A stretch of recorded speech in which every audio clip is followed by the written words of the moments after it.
माहेरी असल्यावर काम काडीचं नसतं, पण खायला मात्र घडी घडीला असतं आणि हे आपल्याला कधी कळतं तिथून आल्यानंतर.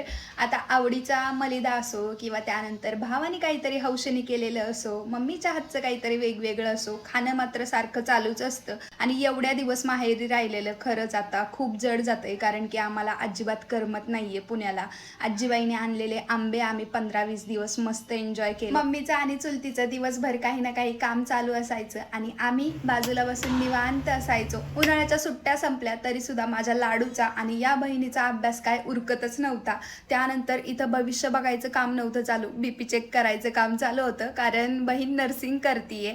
आता लाडूची त्याच्या मामा आणि मावशी सोबतची सारखी मस्ती चालू असायची आणि मी भांडणं मिटवायला असायची. 2 दिवसाची का होईना माहेरच्यांसोबत देवदर्शनाची ट्रिप, लाडूची आणि माझी दुपारची निवांत अशी झोप, आजी सोबत हात धरून गावभर फिरायला जाणं, दुकानात जाणं, आजी मला हेच खायला कर, हेच मला खायचं नाहीये, किंवा याच शेळीला मला पाणी पाजायचंय, इलाच मी मारणार आहे. असं करत करत आमची उन्हाळ्याची सुट्टी संपली आणि आम्ही माघारी आलो.